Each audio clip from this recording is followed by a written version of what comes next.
जय श्री राम दर्शकों। आजकल हम और आप सभी देख रहे हैं कि होलिका दहन को लेकर के अनेक प्रकार की भ्रांतियां फैली जा रही हैं। इस प्रकार से अनेक प्रकार के मतांतर होने से स्वाभाविक बात है कि सभी भ्रमित हो जाते हैं। किसकी माने, किसकी सुने, क्या करें क्या ना करें, इस प्रकार से हर जीव भ्रमित हो जाता है।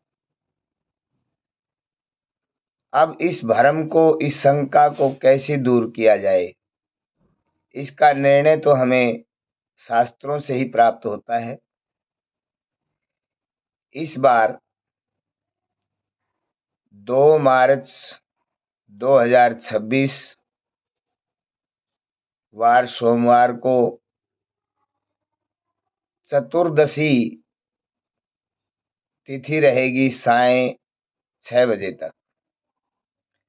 6 बजे के बाद पूर्णिमा शुरू होगी।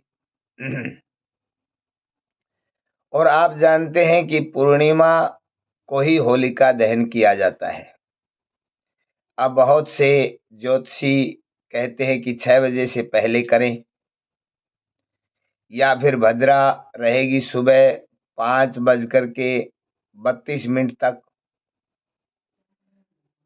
और ये भद्रा कैसी है ये भी हम पहले आपको वीडियो में बता चुके हैं कि भद्रा ये देखनी होती है कि ये स्वर्गलोक की है या पाताल लोक की है या मृत्युलोक की है। कौन सी भद्रा में कौन सा कार्य कर लेना चाहिए और किस समय कार्य हम करेंगे, उस कार्य में हमें शुभ फल की प्राप्ति होगी। तो आइए एक बार तो हम भद्रा के बारे में पुनः जानकारी लेते हैं कि भद्रा कब, कैसे, किस स्थिति में होती है।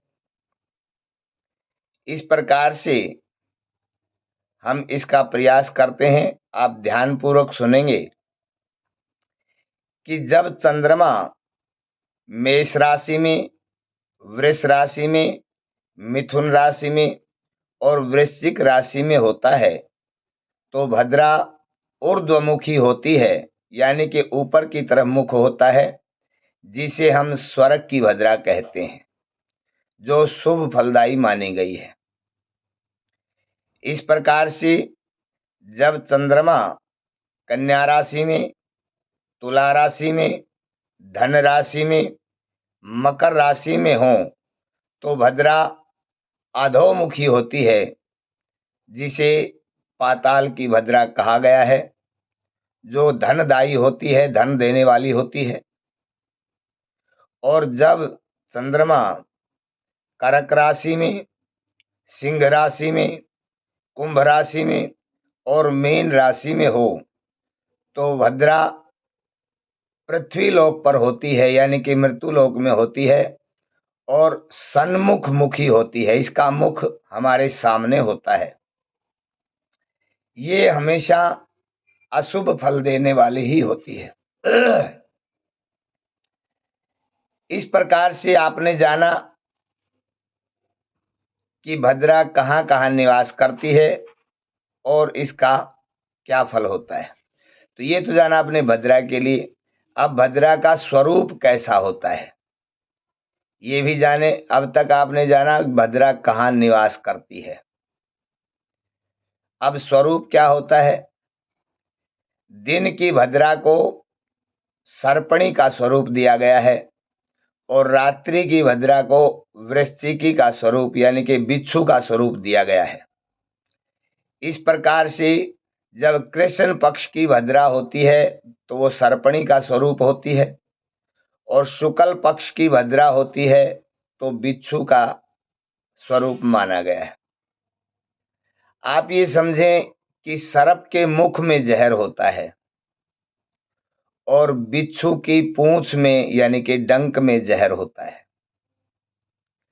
तो हमने विशेष ध्यान रखना चाहिए कि सर्पणी भद्रा का मुख त्यागना चाहिए और बिच्छू की भद्रा की पूंछ त्याग देनी चाहिए। इस समय में भूल करके कोई भी कार्य न किया जाए।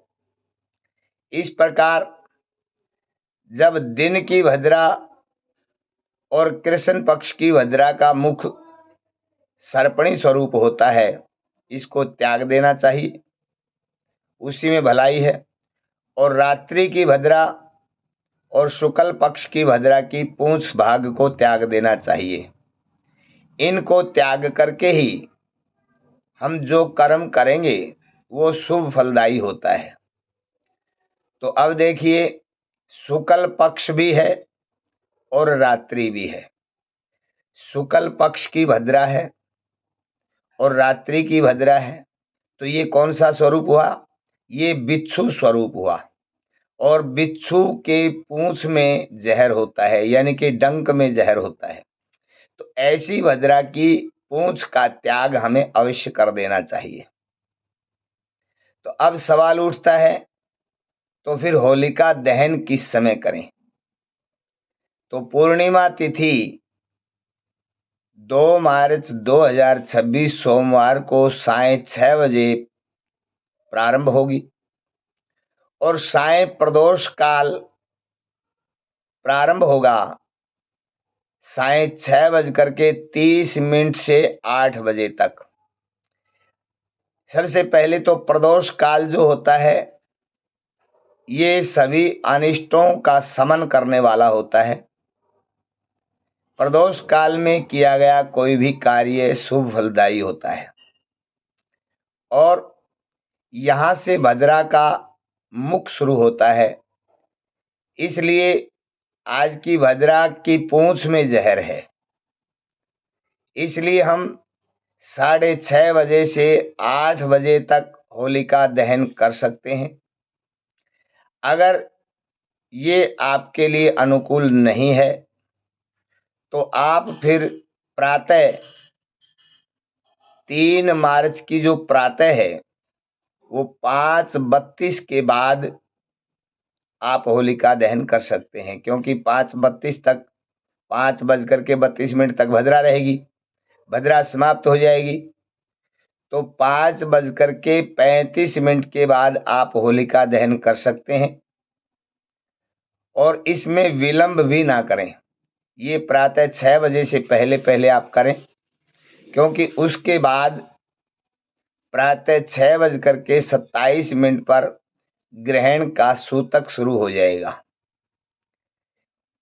इसलिए इस होलिका दहन का समय आपने जाना या तो साय प्रदोष काल में 6:30 से 8 बजे तक करें, और या फिर प्रातः 5:35 से प्रातः 6 बजे से पहले पहले आप होलिका दहन करके इस पर्व का शुभ फल प्राप्त कर सकते हैं। इसी प्रकार की जानकारी प्राप्त करने के लिए आप हमारे चैनल को सब्सक्राइब अवश्य करें, इसको लाइक करें, दोस्तों के साथ शेयर करें और हर प्रकार की शुद्ध जानकारी घर बैठे आप प्राप्त करते रहें। इसी चैनल पर आपको हर रोज घर बैठे तिथि वार नक्षत्र मुहूर्त सभी की जानकारी मिलती है। ज्योतिष की वीडियो भी इसी चैनल पर आती हैं, कथाओं की वीडियो भी इसी चैनल पर आती हैं। आप अपने घर में कोई भी यज्ञ हवन पूजा पाठ विवाह शादी करवाने के लिए या अपने घर मंदिर तीर्थ में कोई भी कथा भागवत करवाने के लिए, किसी भी प्रकार की पूजा पाठ करवाने के लिए आप हमारे से संपर्क कर सकते हैं। आपका हर कार्य सविधि ब्राह्मणों के साथ, जो वैदिक और विद्वान ब्राह्मण होंगे, शुद्ध सात्विक होंगे, जो सत्य सनातन धर्म की मर्यादा को रखते हुए हम आपके हर कार्य को सविधि संपन्न करके आपके जीवन को धन्य बनाने के लिए प्रभु को सन्मुख रख करके हर कार्य करते हुए आपकी मंगल कामना के साथ आपका हर कार्य संपन्न करेंगे। तो आप निश्चिंत रहें। आप अगर जन्म कुंडली दिखाना चाहते हैं, बनवाना चाहते हैं या आप कई समस्याओं से घिरे हुए हैं, आपको फलादेश नहीं मिल रहा, न कोई उपाय मिल रहा, तो आप अपनी जन्म कुंडली दिखा सकते हैं, बनवा सकते हैं और अपना सटीक फलादेश पा करके उसके द्वारा बताए गए छोटे-छोटे उपाय करके आप अपने भविष्य को उज्जवल बना सकते हैं। आपका जीवन खुशियों से झूमने लगेगा और आपकी सभी पीड़ाएँ समाप्त हो जाएँगी। तो आइए इसी के साथ इस प्रकार की जानकारी आप सदैव हमारे साथ बने रहें और जानकारी को प्राप्त करते रहें। सदैव हँसते रहें, मुस्कुराते रहें, आनंदित रहें। जय श्री राम, जय श्री बालाजी।